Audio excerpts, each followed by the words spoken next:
La historia la escriben los vencedores, dijo alguna vez George Orwell. Eso significa que existe otra historia por contar. Guerras, batallas, amores, traición y todo lo que te hubiera gustado que te contaran en el colegio sobre la historia. La verdadera historia del mundo. Esto es Historia Histérica.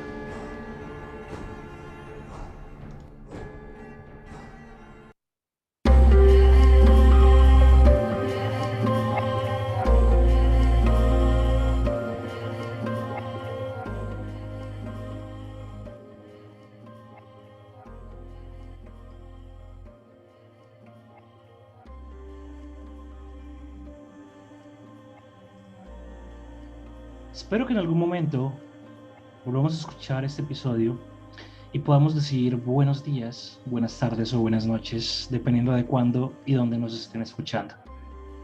Por ahora, mientras sigan muriendo en nuestras calles, no lo son.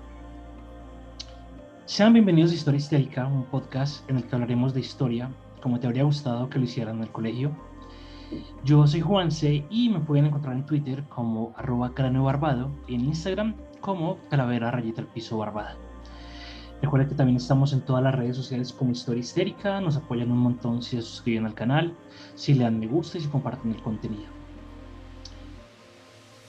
Colombia resiste, pese a la represión policial y estatal. Y a hoy, tras casi 20 días de marchas, protestas, movimientos cívicos y levantamientos de voz ante un gobierno que se hace de oídos sordos, la brutalidad de aquellos que juraron protegernos sigue firme, amparada bajo un estado criminal que diariamente demuestra que el pueblo no le importa. Y las cifras que tiene la ONG Temblores son las siguientes. Al pasado viernes 14 de mayo. Tenemos que van 2.110 casos reportados de violencia policial, 362 víctimas de violencia física por parte de la policía, 39 víctimas de violencia homicida, 1.055 detenciones arbitrarias en contra de los manifestantes, 442 intervenciones violentas, 30 víctimas de agresiones en sus ojos, 133 casos de disparos de fuego por parte de la policía y 16 víctimas de abuso y violencia sexual. Es importante aclarar adicionalmente que hoy, 16 de mayo, se han presentado retenciones arbitrarias en la ciudad de Cali y que se está repitiendo la noche de los lápices, que es propiamente de lo que vamos a hablar hoy, la historia de la noche de los lápices. Todos los años, con los primeros días de septiembre, las calles de La Plata se inundan con el olor de sus emblemáticos tilos que empiezan a florecer. Pero para septiembre de 1976, a menos de 6 meses de la instalación de la última dictadura argentina, el aroma de los tilos se mezclaba con el del miedo y la muerte. Se conoce como la Noche de los Lápices en Argentina a una serie de secuestros, asesinatos de estudiantes de secundaria, ocurridos durante la noche del 16 de septiembre de 1976 y días posteriores, en la ciudad de La Plata, capital de la provincia de Buenos Aires. De manera oficial, se tiene un récord de 10 estudiantes secundarios de bachillerato secuestrados por grupos de tareas de la dictadura gobernante, de los cuales 6 fueron asesinados sin que sus restos a hoy día hayan sido encontrados. Claudio de Hacha, María Claudia Ciocchini, María Claudia Falcone, Francisco López Muntaner, Daniel Racero y Horacio Húngaro. Los 4 sobrevivientes de los que se tiene récord fueron Gustavo Calotti, Pablo Díaz, Patricia Miranda y Emilce Molero. De manera extraoficial se habla de más de 300 estudiantes secuestrados, muchos devueltos a sus hogares bajo amenaza y otros a los cuales nunca volvieron a ver. Este suceso fue uno de los más conocidos entre los actos de represión cometidos por la última dictadura cívico-militar argentina entre 1976 y 1983, ya que los desaparecidos eran estudiantes, en su mayoría adolescentes menores de 18 años, que fueron torturados antes de ser asesinados. La CONADEP, que es como la Comisión Nacional de Desaparecidos de Argentina, estableció que la policía bonaerense había preparado un operativo de escarmiento para que los que habían participado de la campaña por el boleto estudiantil, considerada por las Fuerzas Armadas como subversivo en las escuelas. Aquí hay algo importante y es, ¿qué es la campaña por el boleto estudiantil? Los estudiantes, por ser estudiantes, tenían derecho a ser transportados en los microbuses, en los buses, en las rutas, de forma gratuita, solamente presentando el boleto estudiantil, que era algo que les entregaban en sus instituciones educativas. El Estado quería quitarles eso, y eso fue lo que llevó a las protestas. Los estudiantes básicamente estaban protestando porque no tenían dinero para poder pagar el desplazamiento hacia las instituciones universitarias o a los colegios, y el Estado les quería quitar ese servicio. Todo esto tomó mucha notoriedad pública en el año 1985, luego del testimonio de Pablo Díaz, uno de los sobrevivientes, en el juicio a la Junta. Además, Díaz participó de la creación del guión que llevó la historia al cine días antes de cumplirse una década de lo ocurrido. Hay una película que se llama La Noche de los Lápices que cuenta con gran parte de todo el testimonio que hizo Pablo con respecto a su secuestro, con respecto a su detención y con respecto a todas las torturas que él estuvo ahí. 4 de los estudiantes secuestrados sobrevivieron a las posteriores torturas y traslados impuestos por la dictadura. Digamos que acá vamos a hablar mucho de el testimonio de una de las sobrevivientes, que es Emilce Muller. Ella en 2019 concedió una entrevista y se habla mucho y se narra mucho sobre exactamente qué fue lo que pasó. La represión ilegal, comandada por el jefe de la policía bonaerense, el coronel Ramón Camps, avalado por el comisario Miguel Echecolatz, estaba haciendo estragos en la ciudad, y uno de los focos eran los estudiantes universitarios y de bachillerato de la ciudad. Desde finales de la década de los 60, la Universidad Nacional de La Plata y sus colegios secundarios habían sido centros de intensa actividad política, con una gran participación de docentes y estudiantes en las agrupaciones de izquierda y de tendencia revolucionaria del peronismo. Volvemos al tema de eres de izquierda, eres mal.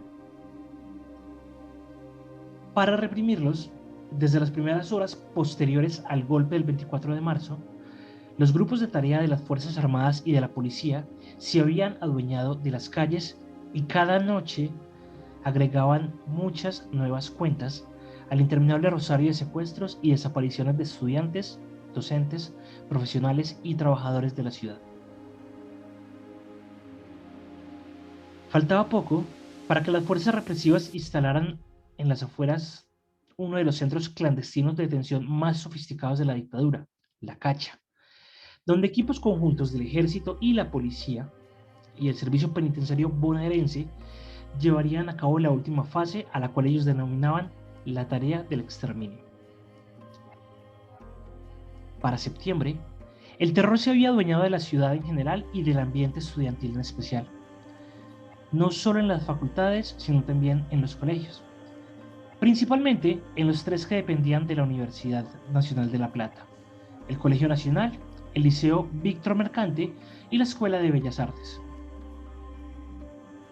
Los preparativos de los festejos para el Día del Estudiante, el 21 de septiembre, no se parecían en nada a los años anteriores.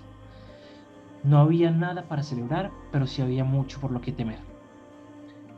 Entre el 9 y el 21 de septiembre, los grupos de tarea secuestraron a 10 estudiantes de colegios secundarios de la ciudad, militantes de la Unión de Estudiantes Secundarios, la UES, y de la Juventud Guevarista, en un hecho que quedó escrito con sangre en la historia argentina reciente, la cual se le denominó la Noche de los Lápices. Entre el 9 y el 21 de septiembre, los grupos de tarea secuestraron a estas personas en diferentes puntos de la ciudad, y en relatos posteriores se sostiene que fueron secuestrados básicamente porque participaban en el movimiento o en la lucha para mantener el boleto estudiantil en la ciudad. Iban a marchar pidiendo su derecho al boleto y eso los convirtió en objetivos. Básicamente, para todos los que hoy día están preguntando que por qué en las marchas en Colombia las personas utilizan capuchas, es por eso. Porque es muy fácil que dentro de una manifestación alguien te reseñe, te señale y en la noche lleguen a tocar tus puertas y vengan por ti. Un año antes, en 1975, durante el gobierno de Isabel Perón, ya los habían marcado por la dictadura como delincuentes subversivos a todas las personas que participaran de ese tipo de marchas, básicamente ¿por qué? Por su postura política, teniendo en cuenta que eran personas entre 16 y 18 años. Para la madrugada del 17 de septiembre de 1976, Emilce Moler, estudiante de quinto año de la Escuela de Bellas Artes de 17 años, es decir, para el equivalente nosotros estaría más o menos en décimo o en 11 grado de colegio, escuchó unos golpes brutales en la puerta de su casa y segundos después un grupo de tareas la había invadido. Todos estaban encapuchados, sin identificación, y entraron gritando "Ejército Argentino". Encañonaron a mis padres y les dijeron que venían a buscar a un estudiante de Bellas Artes. No dijeron ni siquiera mi nombre, nunca lo dijeron. Y yo creo que en eso hay un simbolismo muy fuerte. Lo que venían a buscar era a un estudiante y lo venían a buscar por su militancia, recordó en esa entrevista Emilce en 2019. Hoy día ella es una profesora de matemáticas, es máster en epistemología y es doctora en bioingeniería. Pero para esa época simplemente soñaba en terminar el secundario, poder entrar a una universidad, y esa noche iba a comenzar lo que para ella sería un calvario que duraría 3 años y que le cambiaría la vida para siempre. Para esa madrugada, Emilce ya sabía que habían secuestrado a sus compañeras Claudia Falcone y María Claudia Ciocchini. La tarde del 16 de septiembre, cuando estaban en la Escuela de Bellas Artes, se empezaron a hablar sobre todo lo que estaba pasando alrededor y ella dice que fue en ese momento cuando básicamente las identificaron y las marcaron para secuestrarlas. En ese momento vino alguien a avisarme que las habían secuestrado y entré en pánico.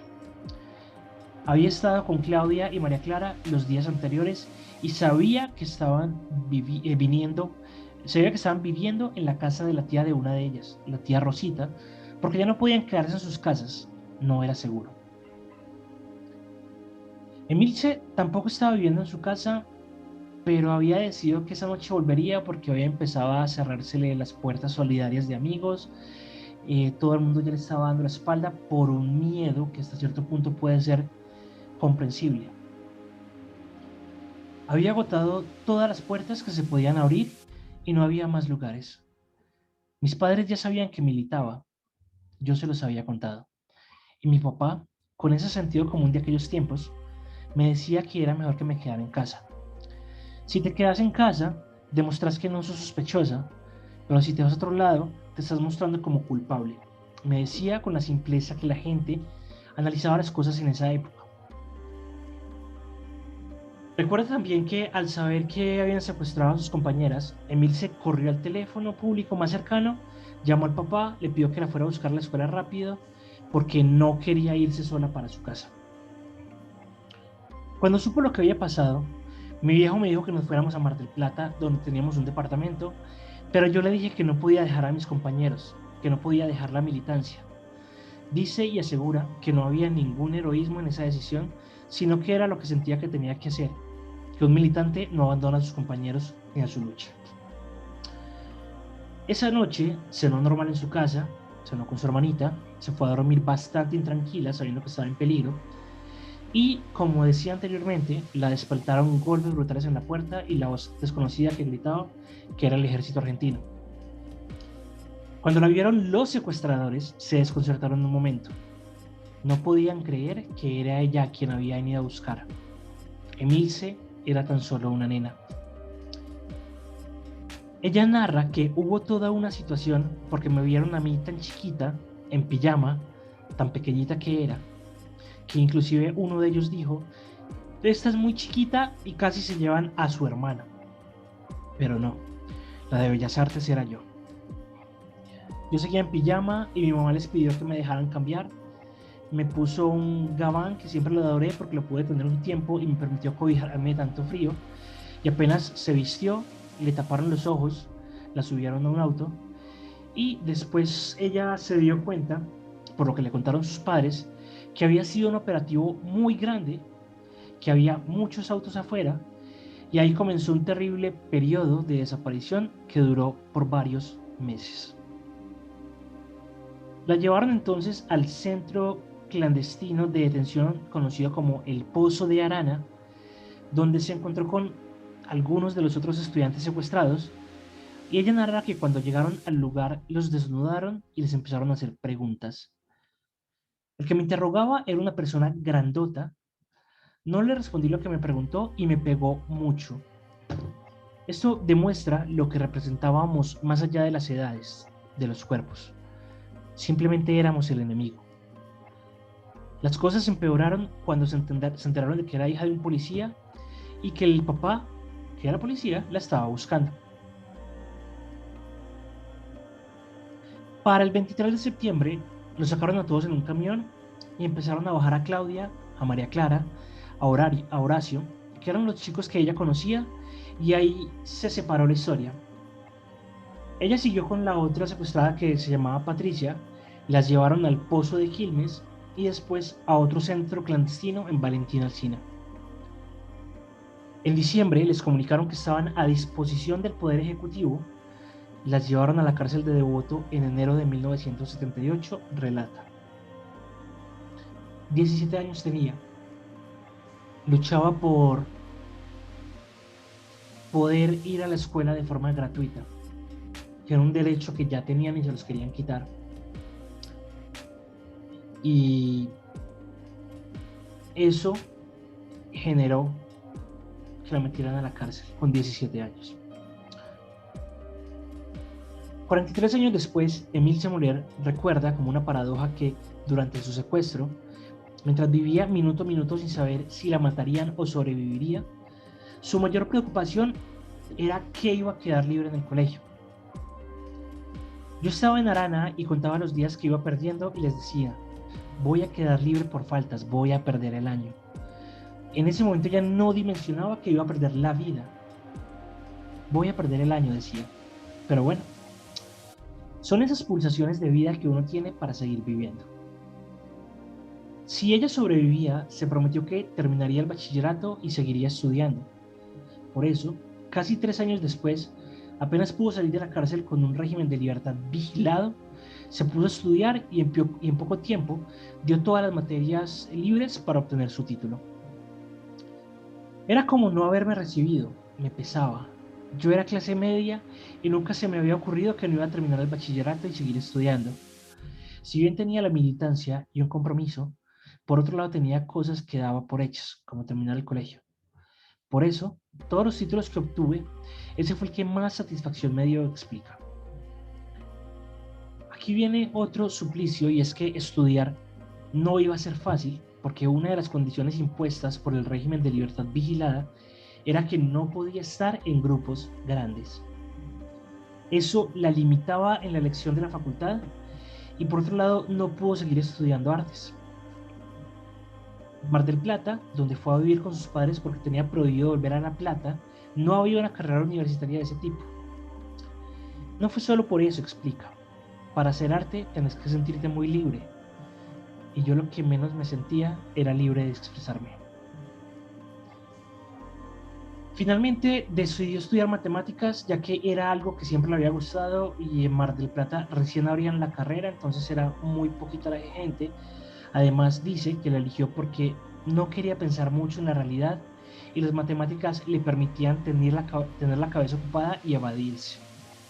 Como era una carrera chiquita y con pocos estudiantes, pude convencer a la CIDE que me dejaran estudiar ahí y ellos me iban a ver cuando entraba, cuando salía, todos los días. Al día de hoy, Émile Semoller se sigue considerando militante política y todos los años, para el 16 de septiembre, vuelve a La Plata para participar de las actividades en memoria de aquellos que no pueden estar allí presentes. Para hablar con aquellos chicos y chicas, con esos pelados y con esas peladas, con los pibes y las pibas, como le dice ella, de los colegios platenses, que tiene la edad que tenía ella cuando la secuestraron, para contar su historia, para que la memoria no desvanezca, para que se pueda seguir hablando de forma pública de todo esto, y para no olvidar a aquellos que simplemente no pueden contar esta historia hoy. Lo curioso es que, digamos que pese a las muertes, las protestas y la represión, las personas se siguieron manifestando y lograron mantener su derecho al boleto estudiantil, y a hoy, 2021, el boleto estudiantil sigue estando vigente. Hay un gran refrán que yo realmente no he utilizado dentro de este canal o de estas emisiones, porque me parece que es un poco trillado, pero siento que hoy día es muy real, y es que el que no conoce la historia está condenado a repetirla. Quiero hablar de esto básicamente porque añoro que no tengamos que volver a vivir una nueva noche de los lápices, solamente que ahora la vivamos en primera persona. Recuerden suscribirse al canal, recuerden seguirnos, suscribirse, dejarnos sus comentarios. Cualquier cosa de pronto que quieran que hablemos en estos días es bienvenido. Y para terminar, siempre tengan presente que lo bonito de la historia es que nunca se termina.